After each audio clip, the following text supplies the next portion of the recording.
Black heroes have greatly influenced our community of Windsor, Ontario, Canada.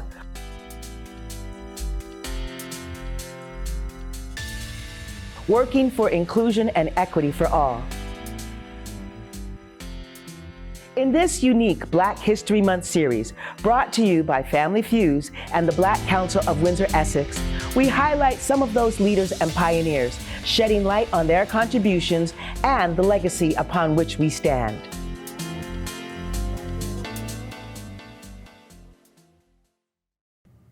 Today, we introduce Clayton Talbert. Clayton Talbert has long been recognized as a motivated, personable business professional with multiple skills and a diverse base of abilities that complement human services. With a successful 55-year track record of nonprofit, small agency development and management, he has proven to be flexible and versatile with the ability to maintain a sense of humor under pressure. Poised and competent, he has demonstrated an ability to easily transcend cultural differences, something exemplified in his many community endeavors. He was a charter member of the Windsor chapter of the National Black Coalition of Canada, increasing membership by 60% within a year when he became membership chairperson. Later, after a rift with the national body, he became the president of the Windsor Black Coalition, maintaining a strong presence in the community for 15 years, keeping the coalition extensively involved in positive growth in race relations and cross-cultural communications, while providing advocacy for youth and seniors in the Tri-County area. As vice president and later president of the Windsor Urban Alliance on Race Relations, he first worked with Betty Riley to develop youth leadership in the Windsor area and was instrumental in bringing several meaningful opportunities to young minorities. He also served first as vice chair, then chair of Women's Enterprise Skills Training, known as WEST of Windsor, advocating for placement of people experiencing difficulty because of race, religion, and other biases, and develop policy to maintain the integrity of the organization.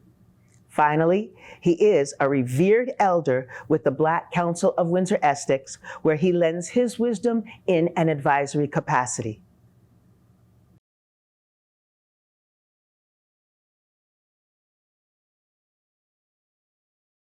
Matter of fact, your father was one of them, and he bumped into me one day when we were downtown doing the same thing. And that was going to meet with these restaurateurs in the community that were denying Blacks the opportunity to come in and utilize their business. And they would give you comments like, oh, reservation only, the place is full, you can't come in right now. While they're telling you that people are walking by you going in, in a steady flow. And so we had coffee and something like that, and we talked for a while. And he told me about, the history of the Guardian Club. And I really got interested then. And I started, going to places that they were going to and sort of reinforcing their comments in a more general way. Like I'm the victim here if I'm upset. They are telling you the problem. I'm telling you I've experienced the problem, and enough is enough. So let's sit down and seriously talk about how we can rectify it. And, a lot of things happened during that. That was in the late 50s, right? And it was a lot of stuff that was just unbelievable. And the things that I seen happening, the people that I bumped into that required some assistance in dealing with difficulties that they were experiencing in the community, such as Sears. They did hire some Black people, but they wouldn't let them work in any of the departments that were involving public. They could work downstairs in the warehouse, or they could work in the background in their trucks and things like that, delivering stuff. But no, not in the store proper. And the one person that I worked with, she worked I think she was the only Black that worked upstairs. She worked in the cosmetics department. You probably know her. And she was experiencing a lot of difficulties because she wanted to do other things and they were keeping her confined right in that area. So anyway, I had 2 protests there and introduced her to some individuals from the Ontario Human Rights Commission. And that resulted in her winning a few things there on that and got herself back where she wanted to be. And it was interesting, like we set up a board here in Windsor, and we had a couple of women that I knew, and I asked them if they would put their name in. It was a voluntary boards, but at the same time, it gave them an opportunity to experience sitting on a board of the Ontario government. And so they actually did a very great job, and they were getting praise all over the place for their contributions. And I was really proud of them too, because I knew they were capable. It's just a matter that they never had the opportunity before. And that's when I started looking at the women that I knew, and I knew their capabilities, and a lot of them were skilled in many ways, right? And so we started working towards the West program. When it started, it was for unemployed women, right? And the spearhead of the issues where women weren't being hired and given reasons of not hiring them that were just ridiculous. And so anyway, I went on the board and I started working on that. They were bringing in new Canadians and putting them there and giving English as a second language and all that sort of thing. But they weren't hiring any local Black women, right? And I told them about that, and I told them that's an issue for me. I said, well, why not, And they said, well, I don't think that there's any real reason why we aren't doing it. I said, well, if that's the case, it would be really great if you would consider interviewing some of them. I'll go out into the community myself and steer some your way to an interview. And of course, I'll be asking you the results on that. And it turned out that we got quite a few women from the local area that came in and were successful in the program and went out and got jobs and did well and all that sort of thing. We did Common Ground. It was another work with the police, trying to get them to see that there are more people in the Black community than the ones they are arresting for this and that and that and this, right? There's good people out there. And I worked with 3 police chiefs over the years, right? Boom. And some of them were okay, so that's okay. But we got things done, and that was the important part, right? And so that's when I started really pushing buttons down there and getting things accomplished. And now I see that they're hiring Blacks now, but there's still more coming in laterally than being hired from the community, right? Now, one experience I'll just tell you about. We were going to the Parliament buildings to do a tour, right? And we all got on this city bus to go down there.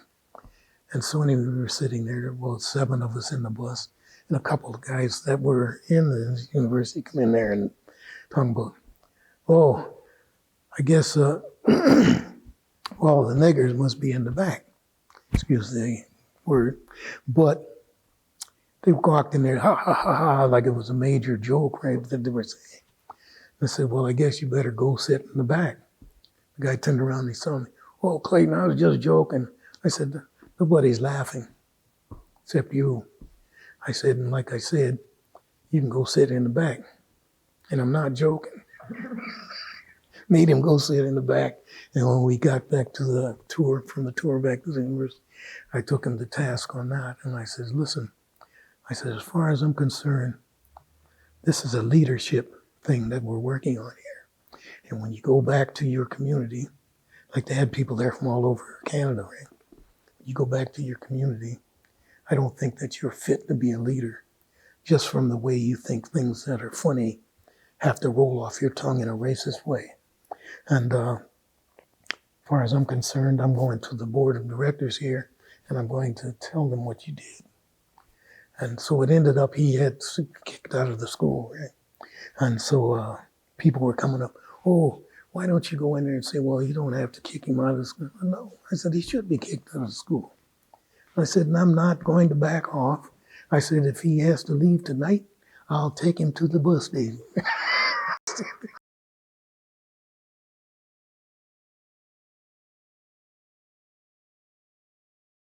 Again, it was traveling across the 8 judicial regions of Ontario with the first Employment Equity Commissioner in Canada, Juanita Westmoreland Traore. I hope you probably had met her.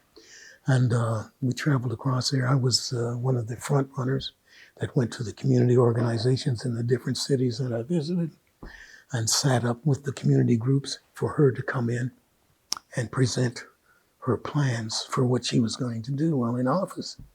And so I would go to the different community groups and I would explain to them what she's going to be doing, when she would be there. We'd make all the arrangements and all that. So when her entourage came through later, they just had to go and sit down and meet with these people at specific times and etc. And she had pamphlets and all that sort of thing. So I had to make sure that they had enough pamphlets and do all of this sort of thing. And it was really, really a great thing. We used different diplomatic offices across the province. And I used those for setting up and preparation for the meetings and all that sort of thing. But she was a very, very well-spoken woman. She was determined. She had charisma. Her husband, he was a nice guy too. He was, I think his last name was Sankofa. What would be a good word to describe it? She was down to earth. She didn't come across as the elite or the elitist attitudes that some people gain as they go through their careers and things like that. She didn't have that. She hung with the daggone people in the street just as well as she hung with the people in any other environment that she ran into during the day. And she was always moving forward. I think she became the dean of the law school or something here at the University of Windsor. And she was out there, and her and Betty Riley and we used to have some dinners and things like that. And it was a totally great experience.